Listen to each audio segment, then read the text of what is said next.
We're going to go through the important characters in the game and rank them from the goodest of all to the most evil. 3, 2, 1, go! Sorry, Yoshi, but the gold medal of goodness goes to Tuxie the Penguin. When Mario arrives on Cool Mountain, Mother Penguin asks him to find her lost daughter Tuxie. Tuxie is found at the top of the mountain and has to be carried all the way down. Being a baby gives Tuxie the luxury of being extremely pure and untainted from any evil. Therefore, it makes sense for her to be the goodest character in the game. Plus, whenever Mario dives near her, she dives alongside him. It's so adorable. Before continuing today's video, I've got some epic news to share. I've teamed up with dailyclips.io, an awesome website that can help you power up your own YouTube channel, and they're sponsoring this video. For those of you with channels, this platform is the ultimate cheat code. I tried it myself and was amazed by how easily and quickly I could turn my long-form content into a captivating shot. Check out the epic short I created using this tool in the description below. Their beginner-friendly interface and time-saving features make it a breeze to create engaging shorts that can help you reach new viewers across platforms like TikTok, Instagram, YouTube, and more. By clicking the link in the description and signing up for your free account, you'll not only gain a competitive edge in growing your gaming empire, but you'll also be supporting me and my content. So, fellow content creators, don't miss out on trying dailyclips.io. Now, let's get back to the ranking. Earning the silver medal of goodness is none other than Mips, Princess Peach's pet rabbit. Mips can be found in the basement of Peach's castle after the player collects 15 stars. If Mario catches Mips, he'll be rewarded with a power star. Afterwards, Mips reappears and is caught again, granting Mario another power star. Helpful little fella. The bronze medal of goodness goes to none other than Yoshi. In the remake, Yoshi plays his usual role as the lovable little dragon who doesn't hesitate to risk his life to help save the castle, the princess, Mario, Luigi, and even Wario. In the original game, after Mario has collected 120 stars, Yoshi appears on the roof of the castle and gives him 100 lives, improves his triple jump, and gives him a congratulatory message from the developers. You can't ask much more from a guy. Next up are the rabbits from the DS remake. Each playable character in the game has a set of 7 colored rabbits: yellow for Yoshi, pink for Mario, green for Luigi, and orange for Wario. Once a rabbit is caught, a mini-game is unlocked. And having found 40 stars, special glowing rabbits start to appear. And if they are caught, a white door unlocks in Peach's room, hiding a power star. Following the rabbits is Luigi. Luigi's Mario's more sensitive and scaredy cat brother. Despite this, Luigi never hesitates to help someone, especially his brother. If somebody he cares about is in danger, he will conquer his fears and bravely step up to be the hero. As is usually the case, wherever Luigi is, Mario is never too far. Once again, Mario demonstrates his heroism and selflessness in 64. He helps the Mother Penguin, fights through hordes of enemies, explores various terrains, mountains, underwater caves, lava-filled locations, a haunted mansion, and a desert, all to save his beloved Princess Peach. Mario is the textbook definition of a hero. Up next is Princess Peach, once again, a victim of Bowser. The princess spends the entirety of the game locked away. Yet even in the little bit of screen time that she does have, she showcases a lot of kindness and thoughtfulness.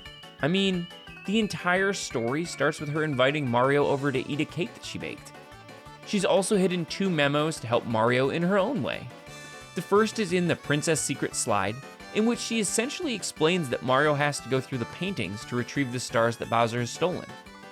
The second one is in Bowser in the Dark World, where Peach teaches Mario how to defeat the King of the Koopas. And at the end, when she is rescued, she thanks Mario with a kiss, and that cake that she had initially promised him. How sweet. Following Peach, we have the entire species of toads. Due to the castle being taken over by Bowser, the toads are mostly trapped and can't do much. However, they still give Mario some tips and guidance on how to progress through certain areas. Some of them even manage to hold on to some power stars to give to Mario. Now we're entering the gray area, where we talk about good guys who engage in morally questionable behavior. And to start us off in this section is Wario. Now, usually Wario would be on the evil side. I mean, he's literally evil Mario. He's greedy, selfish, and just a jerk to others. However, in the DS remake of Mario 64, he's one of the main characters, and as such, he finds himself allying with Mario to save Peach from Bowser. However, some of the Toads seem to believe that Wario might actually be after Princess Peach's treasure. Considering how Wario is a treasure hunter, it's not too far-fetched of an idea. Up next, we have Dory. Dory seems like a pretty harmless creature. He allows Mario, a total stranger, to hop on his back, and he carries him wherever he wants to go. Even when Mario ground pounds Dory to lower his neck, he doesn't complain at all. However, once you enter Hazy Maze Cave, a sign states that Dory eats the people that get too close to him. Could his gentle act just be a way to get Mario to lower his guard before he eats him? Who knows? But I would exercise caution around this big blue beast. Following Dory is Lakitu. There are two kinds of Lakitus in the game. First, there's the Lakitu Bros, who are good guys. They teach the player how to play the game. They give him hints on how to progress through Whomp's fortress, and they film the entirety of Mario's adventure, for, whatever reason. One even acts as the game's camera, meaning Mario 64 wouldn't have been possible without him. The other kinds of Lakitus are the hostile enemies who drop spinies on your head. A far cry from the Bros, that's for sure. Then comes Ukiki. Ukikis are a race of monkeys in the Mario series, with two of them appearing in Mario 64. The first one is a mean prankster who steals Mario's cap and runs away with it. The other one actually runs away from Mario when he sees him. If Mario grabs him, he pleads to be let go in exchange for something nice. If Mario obliges, the Ukiki grants him a Power Star. According to some old text from early in the game development, the second Ukiki reveals that the Ukiki who stole Mario's cap is his brother, Wakiki, which roughly translates to evil Ukiki in Japanese. Next up, we have Mother Penguin.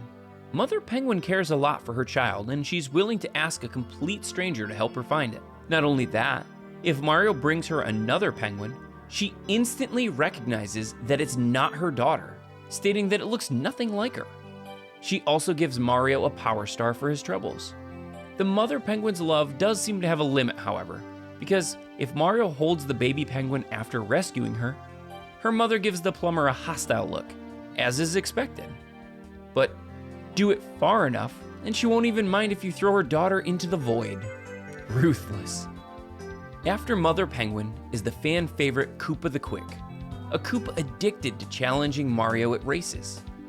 While Koopa the Quick seems like a nice enough dude, he's pretty hypocritical. He accuses you of cheating if you use one of the canyons to reach the top of the mountain faster, and yet he takes a shortcut through a slope that Mario physically cannot go past normally. Not only that, in the remake, he proposes his races to Mario because he thinks the man has gotten fat. Dude's kind of a jerk. Up next is Hoot the Owl, who offers to fly Mario through the sky, but can't help being an ass about it. When Mario climbs the tree that Hoot's on, he complains about being woken up from his slumber while we're trying to save the kingdom. Then, if Mario holds on to Hoot for too long, he'll start complaining about the plumber's weight. Not only that, after finally laying Mario down, the owl suggests to lay off the pasta. What's with the NPCs in this game and fat shaming Mario? Rounding off the gray area is Wiggler, a boss on Tiny Huge Island. Mario enters his home by ground pounding the pool above it, causing a flood that angers Wiggler. He also complains that he's been having a streak of bad luck after getting a Power Star and engages in the fight. After Mario stomps on his head 3 times, Wiggler decides to give up the Power Star to Mario, saying that the stars he can now see from his home are way better. Wiggler's not a bad guy per se. I mean, we did flood his home after all, and during such stressful times at that. But the major saving grace is how readily Wiggler gives up his star. He learns to appreciate the new state of his home. Now that's a multifaceted character. Dun dun dun! We are now entering the dark side, where enemies of the game start and end us off. Kicking off the evil section of our list are the Spindrifts. Hovering enemies don't seem particularly evil. This is especially true considering how, in the Japanese version of the game, their main level Fuwa-Fuwa-san no Oichi translates to Fuwa-Fuwa-san's home, Fuwa-Fuwa being the Japanese name of the Spindrifts, meaning that they're just inhabitants protecting their homes. Then we have the piranha plants, everyone's favorite Smash Ultimate main. Normally, these dangerous fellas doze about in Whomp's fortress, not really causing any harm. But in the unlikely chance that Mario does wake them up, they start attacking like savage beasts, taking away at least 3 points of health. If your first reflex after getting woken up is biting someone that hard, yeah, you've got issues. Next up are the bullies, Big Bully and Chill Bully. They're grouped together because there's not much difference between the two. They're both enemies who actively seek to hurt Mario for no real reason. One tries to throw Mario in lava, and then the other in icy water. After those two comes Irock. Irock serves as the boss of Shifting Sand Land. This mysterious creature is extremely hostile. After stating that he does not like intruders, Irock immediately forces Mario to fight him. His dialogue after losing implies that due to his loss, he now has to give ownership of the pyramids to Mario. An oddly old-fashioned way of thinking. Still waiting to collect on that one, by the way. Following Irock is the terrifying Unagi. You know the one. Unagi is the giant eel in Jolly Roger Bay that gave you nightmares as a kid. Due to being a wild creature, it mostly acts out of instinct, but what explains his high ranking is simply how nightmarish he looks. I mean, just look at that face. Next up is King Boo. The King of Boos is a major antagonist in the remake, since he's the one who imprisons Luigi inside of a painting in Big Boo's haunt. In a sort of inverted Luigi's Mansion, Mario has to save Luigi by defeating King Boo. As with the other rulers in the game, it seems that King Boo has allied himself with Bowser in his assault on the castle, showing the penchant for evil, even going as far as threatening to turn Mario into one of them. However, he's not the sharpest tool in the shed because he also blabs away his weakness in his pre-fight speech. Welcome to the final 3 entries in our list. Here we have it, the baddest of the bad, the scummiest of the scum. Kicking off the ultra evil portion of our list is the Bronze Medal of Evil, which goes to the one, the only, nope, it's Goomboss. Being the king of the Goombas comes with an immediate allegiance to Bowser, meaning evil. What makes him a little less evil than the next two is that during his fight, whenever he gets hit, smaller Goombas run up to him, as if to make sure he's okay. That shows a certain level of admiration from his subjects. Yet, Goomboss can still trample his own people, so I don't know, maybe he's not that good of a ruler. Despite that, Goomboss still has more good in him than Mr. Second Place, King Bob-omb. King Bob-omb guards a Power Star entrusted to him by Bowser. His personality is pretty odd. He has no problem admitting defeat, and even gives tips on how to beat Bowser. Yet, he sees others as being inferior to him, and especially judges them by their mustachio. He says that Yoshi can't beat him because he doesn't have one, and he insults the mustaches of both Mario and Luigi. Yet, oddly enough, he respects Wario's? Unlike Goomboss though, he doesn't seem to be liked by his subjects. We know this since one of the Bob-omb buddies at the start of the level calls him just a big dud. That doesn't sound like a good king to me. Finally, we have the #1 evil character in the game, Mr. Big Bad Boss himself, Bowser. Do I really have to explain this one? Main antagonist, stole all the Power Stars, locked up the Toads, stole the princess away, led his army to kill Mario, ordered his trusted retainers to guard the Power Stars, and just genuinely seems to have no remorse for anything he's done. It's hard to be more evil than Bowser in this game. And there we have it. Every Mario 64 character ranked from good to evil. Let us know if we did a good job ranking this cast in the comment section down below. Is there anything you would have changed? Which game should we cover next? Till next time, this has been Brett from Game Domain. I'll see you in another video.